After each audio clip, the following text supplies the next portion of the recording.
Everyone, welcome on YouTube channel SLD educational academy. आज हम लोग लेक्चर 6 को देखेंगे। प्रीवियस के लेक्चर 5 में हम लोग प्रश्न नंबर 4 तक देखे थे। आज हम लोग लेक्चर 6 में प्रश्न नंबर 6 से कंटिन्यू करेंगे। प्रश्न नंबर 5 जो है वो एग्जाम्पल 1 के जैसा सेम है। उसमें दिया हुआ है 10 a इज इक्वल 3/4 और जो प्रश्न 5 है उसमें दिया हुआ है सेक थीटा इज इक्वल 13/12। तो ये दोनों प्रश्न सेम है। इसमें भी अन्य त्रिकोणमितियाँ जो है सभी को निकालने के लिए बोल रहा है और ये सेक थीटा इज इक्वल 13/12 दिया हुआ और इसमें भी बोल रहा है कि अन्य त्रिकोणमितियाँ जो है उन्हें ज्ञात करें। तो दोनों प्रश्न जो है वो सेम है। तो आप लोग एग्जाम्पल नंबर 1 से प्रश्न नंबर 5 को बना सकते हैं। इसलिए इस प्रश्न को हम लोग ना सॉल्व करके हम लोग प्रश्न नंबर 6 को देखेंगे आज। तो 6 में बोल रहा है कि यदि एंगल ए तथा एंगल बी न्यून कोण हो और जहाँ कोस ए इज इक्वल कोस बी हो तो दर्शाइए कि जो एंगल ए है वो बराबर है एंगल बी के। तो न्यून कोण बोल रहा है यानी ये जो है 0 डिग्री से बड़ा और 90 डिग्री से छोटा है। ठीक है, तो हम लोग को दर्शाना है जो एंगल ए और एंगल बी है न्यून कोण है यानी 0 डिग्री से बड़ा है और 90 डिग्री से छोटा है। और दिया हुआ है कि कोस ए इक्वल कोस बी। तो हम लोग को दर्शाना है कि angle A equal angle B है। तो चलिए हम लोग देखते हैं इस प्रश्न को। सबसे पहले हम लोग जो दिया हुआ है उसे हम लोग लिखेंगे। दिया हुआ है गिवन, दिया हुआ है कोस ए इक्वल कोस बी और दर्शाना जो है बोल रहा है दर्शाइए angle A equal angle B. तो सबसे पहले हम लोग दो ट्रायंगल का कंस्ट्रक्शन करेंगे यानी रचना करेंगे। समकोण ट्रायंगल यानी समकोण त्रिभुज का रचना करेंगे, दो समकोण त्रिभुज का।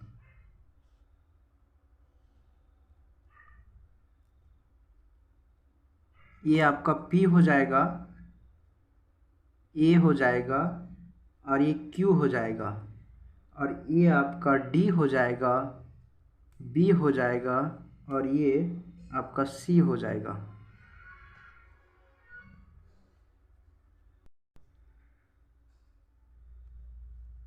तब बोला है कि कोस ए इज इक्वल कोस बी है। तो हम लोग एंगल ए को देखेंगे। एंगल ए तो बेस ये आपका हो जाएगा आपका बेस और ये हो जाएगा बेस और ये आपका हो जाएगा हाइपोटेनियस और ये हो जाएगा परपेंडिकुलर। तो एंगल ए से हम लोग देखेंगे तो कोस ए इक्वल कोस बी। ये तो प्रश्न में ही बोला है। तो कोस ए इज इक्वल हम लोग जानते हैं कि बेस यानी ए पी बाय हो जाएगा ए क्यू बराबर हो जाएगा जो इधर हम लोग अन्य ट्रायंगल यानी दूसरा ट्रायंगल में हम लोग देखेंगे, दूसरा त्रिभुज में हम लोग देखेंगे तो जो एंगल बी बोला है यानी कोस बी तो यहाँ पे जो हो जाएगा वो सी बी हो जाएगा और इसका जो कर्ण हो जाएगा यानी हाइपोटेनियस हो जाएगा वो बी डी हो जाएगा। तो इस प्रकार से A P by A Q equal हो जाएगा C B by B D. इसको क्रॉस मल्टीप्लिकेशन करेंगे तो हम लोग के पास आ जाएगा A P by C B और इक्वल आ जाएगा A Q by B D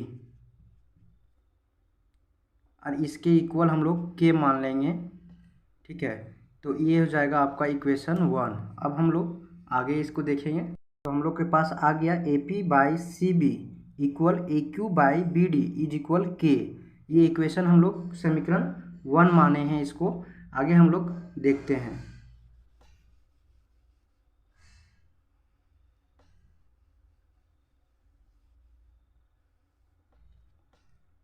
अब हम लोग ट्रायंगल ए पी क्यू, अब ट्रायंगल ए पी क्यू तथा triangle B B C D में हम लोग देखेंगे।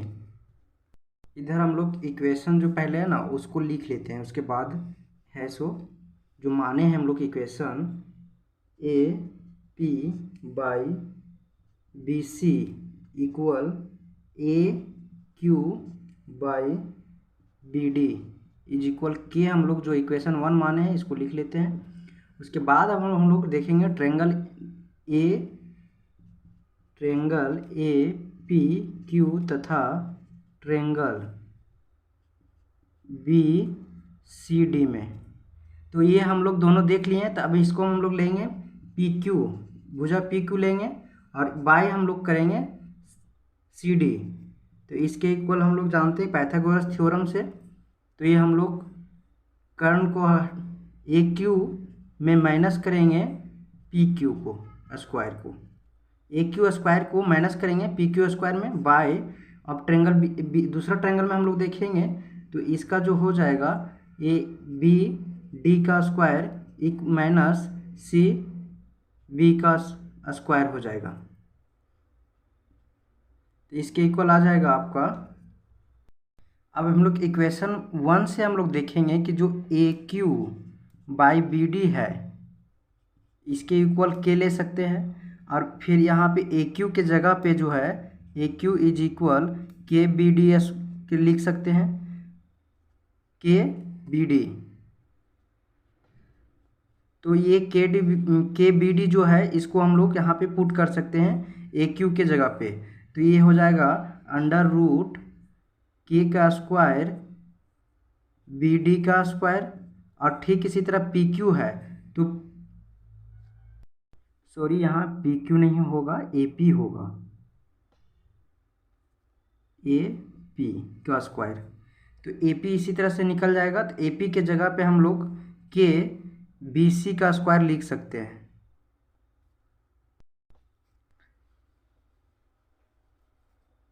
तो यहाँ पे लिखेंगे माइनस के का स्क्वायर बी सी का स्क्वायर, इसका by under root B D का स्क्वायर माइनस बी सी का स्क्वायर। अब के का स्क्वायर के से यहाँ कॉमन ले लेंगे और के निकल जाएगा तो बाहर रूट हट जाएगा इस पर से, तो के का स्क्वायर हट जाएगा और यहाँ पे आ जाएगा आपका अंडर रूट बी डी का स्क्वायर माइनस बी सी का square by under root B D का स्क्वायर माइनस बी सी का स्क्वायर। ये दोनों कैंसिल आउट हो जाके के आ जाएगा आपके पास। इसको हम लोग इक्वेशन 2 मानेंगे।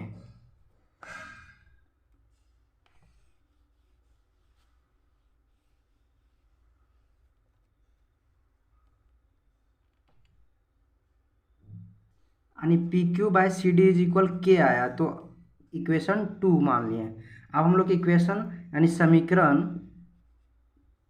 1 तथा 2 से देख रहे हैं हम लोग 1 और 2 से, तो A P by B C equal A Q by B D, इसके इक्वल के जगह पे के का मान हम लोग पुट करें P Q by C D.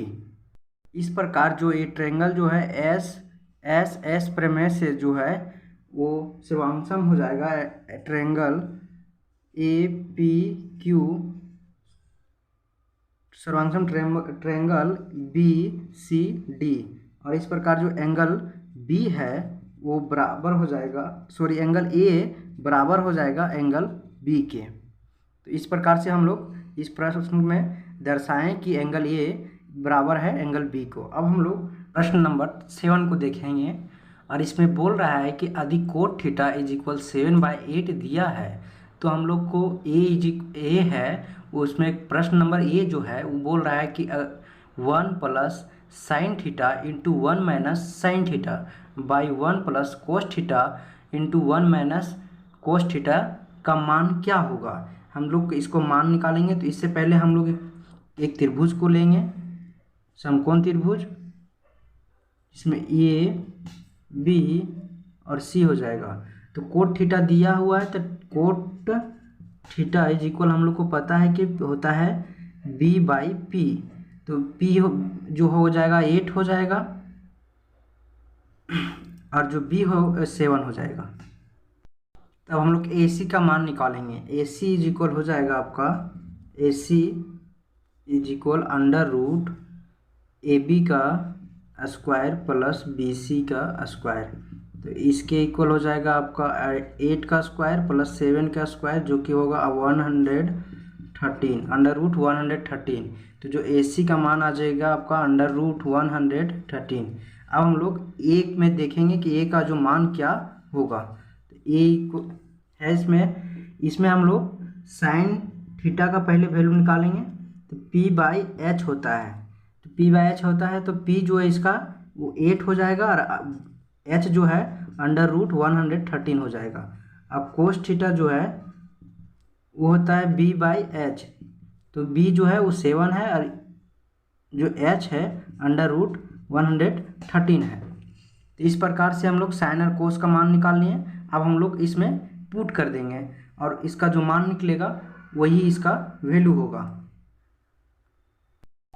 तो पुट करेंगे 1 plus 8 by under root 113 into 1 minus 8 by under root 113 by हो जाएगा आपका 1 plus 7 by under root 1 plus 13 1 by 113 into 1 minus 7 by under root 113। तो एक हम लोग जानते हैं कि a square minus b square is equal होता है ए प्लस बी और ए माइनस बी। तो इसी पर हम लोग इस फार्मूला पर हम लोग इसको पुट करके इसको सॉल्व करेंगे और इसका मान निकालेंगे। तो इस फार्मूला पे हम लोग पुट करेंगे तो आएगा 1 का स्क्वायर 1 और माइनस 8 बाई अंडर रूट 113 का whole square by 1 minus 7 by under root 113 का होल स्क्वायर, ये आपका आ जाएगा। अब इसको हम लोग सॉल्व करेंगे आगे। तो ये आ जाएगा आपका 1 माइनस 64 बाई 113, रूट से स्क्वायर से रूट कट जाएगा और बाई 1 माइनस 7 बाई 7 का स्क्वायर हो जाएगा तो 49 हो जाएगा और ये आ जाएगा आपका 113।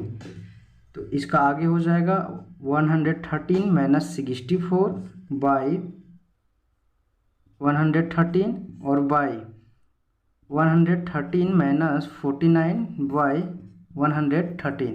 तो 113 से 113 कैंसिल आउट हो जाएगा और ये आ जाएगा आपका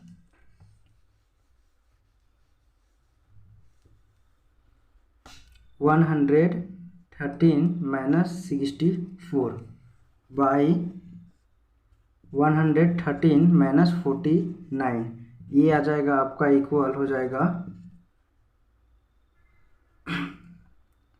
49 माइनस 64, जो कि आपका ए का आंसर होगा। ए का जो मान होगा वो आएगा आपका इतना। और दूसरा इसमें बी बोला है, बी कोट स्क्वायर थीटा का मान क्या होगा। तो हम लोग को पता है कि जो कोट का जो वैल्यू दिया हुआ है यहाँ पे देखिए, कोट थीटा इज इक्वल 7/8 दिया हुआ है, तो हम लोग इसको लिख सकते हैं इक्वल 7/8 का होल स्क्वायर। तो ये आ जाएगा आपको 49/64। इस प्रकार से ये दोनों का मान निकल गया। ए का मान जो निकला वो था 49/64 और बी का जो मान था वो 49/64, दोनों का सेम वैल्यू निकला है। तो इस प्रकार से हम लोग प्रश्न नंबर 7 को हम लोग देखें। आगे के जो प्रश्न है वो नेक्स्ट वीडियो में हम लोग देखेंगे। Thanks to everyone.